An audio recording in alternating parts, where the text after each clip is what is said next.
जय हिंद। मेरे एक और नए वीडियो में आपका स्वागत है। साथियों, आज हम बात करेंगे मोलरता, मोलरता, नॉर्मलता एवं मोल अंश के बारे में और इसको निकालने के तरीके के बारे में। बहुत इजी तरीका है, बस आप इतना 4 गो फॉर्मूला है याद कर लीजिएगा, बहुत आसान तरीके से बन जाएगा और इसको आप आसानी से निकाल लीजिएगा। तो चलिए वीडियो को स्टार्ट करते हैं। यहाँ पे देखिए मैंने कुछ फार्मूला लिखा है मोलरता का, नॉर्मलता का, मोलरता का और मोल अंश का, ठीक ना। ये इसको निकालने के लिए, इन चारों चीजों को निकालने के लिए आपको इसका फार्मूला याद होना चाहिए। अगर नहीं याद रहेगा तो थोड़ा आपको दिक्कत होगा।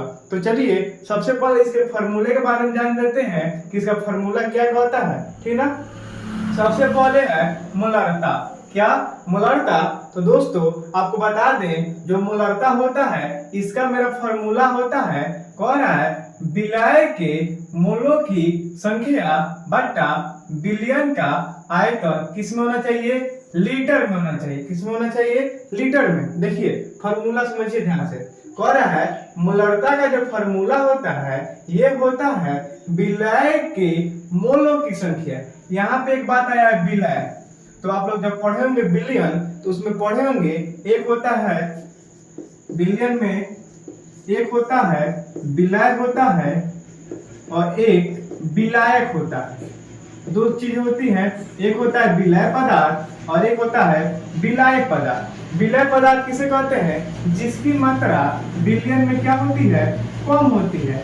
जिस पदार्थ की बिलियन में मात्रा कम होती है उसे विलय कहते हैं, और जिस पदार्थ की बिलियन में मात्रा अधिक होती है उसे हम लोग क्या कहते हैं, विलायक कहते हैं। एग्जाम्पल के लिए कहें, चीनी प्लस पानी, चीनी और पानी का एक बिलियन है, तो आपको बताना है इसमें विलय कौन है और विलायक कौन है। कुछ नहीं करेंगे, आपको पता ही होगा जो चीनी है ये पानी में घुलता है कि नहीं घुलता है, घुलता है ना।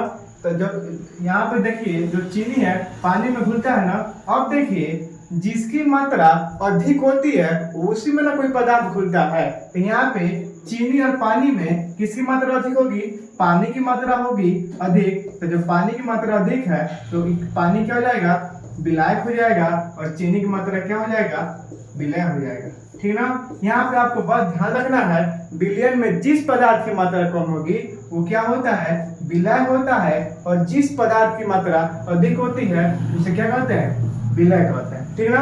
आपको समझ में आ गया होगा विलय और विलायक क्या है, ठीक ना।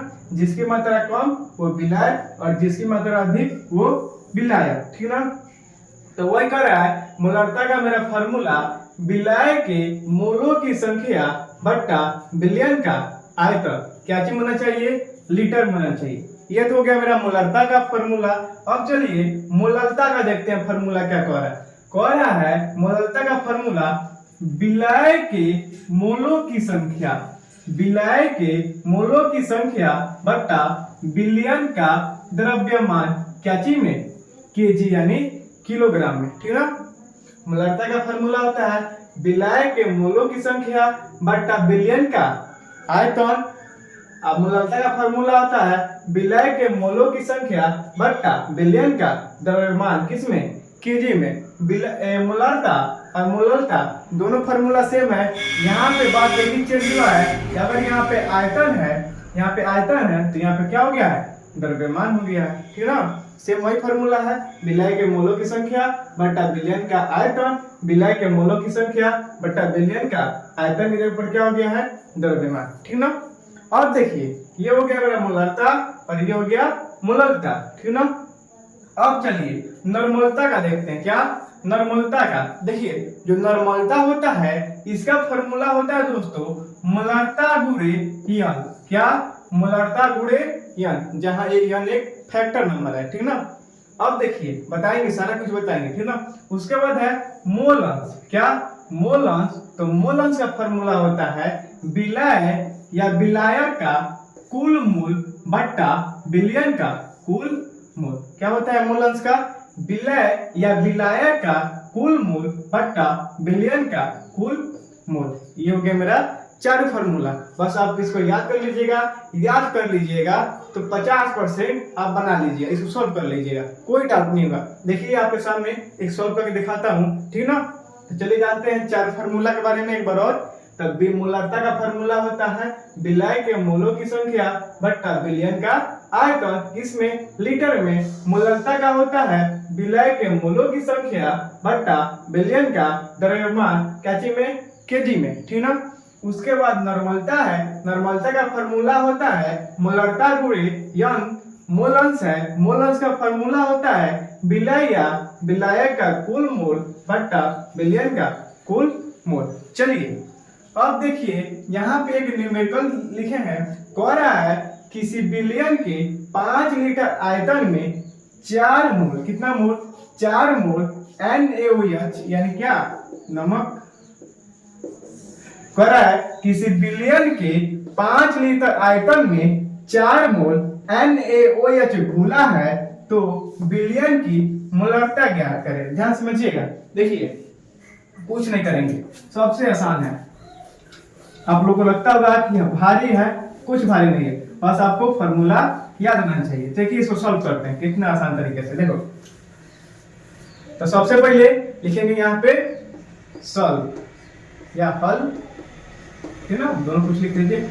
उसके बाद देखिए इतना लिखने के बाद, इतना लिखने के बाद इसको सॉल्व करते हैं। देखिए कह रहा है किसी विलयन के 5 लीटर आयतन में, किसी विलयन के 5 लीटर आयतन में, तो विलयन का मान कितना दिया है दोस्तों, विलयन मेरा दिया है कितना लीटर, 5 लीटर। लिख देंगे दिया है, क्या दिया है, विलयन बराबर कितना लीटर, 5 लीटर, कितना लीटर, 5 लीटर। उसके बाद कह रहा है 4 मोल NaOH घुला है। अभी बताएं आपको, जिसकी मात्रा कम या जो घुलता है वही क्या होता है, हमारा विलय होता है ना। और जो जिसकी मात्रा अधिक और जो किसी पदार्थ को अपने अंदर घुलाता है वो क्या होता है, विलायक होता है। तो कह रहा है 4 मोल NaOH घुला है, जब घुला है तो ये मेरा विलय हो गया ना। तो देख लिखेंगे विलय बराबर कितना दिया है दोस्तों, 4 मोल, कितना मोल, 4 मोल, 4 मोल। उसके बाद कह रहा है विलयन की मोलरता निकालना, हमको क्या निकालना है, इसमें मोलरता निकालना है। क्या निकालना है, मोलरता, ठीक ना, मोलरता निकालना है। देखिए इसको कैसे निकालेंगे, हमको क्या निकालना है, मोलरता। देखिए इसको कैसे निकालेंगे, लिखेंगे मोलरता बराबर, सबसे पहले फार्मूला लिखेंगे। मोलरता बराबर फार्मूला क्या होता है दोस्तों, विलय के मोलों की संख्या, विलय के मोलों की संख्या। यहाँ पे देखिए मोल की संख्या कितना दिया है दोस्तों, कितना है, 4 है, कितना है, यहाँ पे लिख देंगे 4, बट्टा है, बट्टा लिख देंगे। उसके बाद कह रहा है विलयन का आयतन, तो विलयन का आयतन कितना दिया है दोस्तों, 5 दिया है, कितना दिया है, 5 दिया है, ये ना दिया है, यही मेरा क्या हो जाएगा, आंसर हो जाएगा। कटेगा नहीं, कटेगा तो ये मेरा क्या हो जाएगा, आंसर हो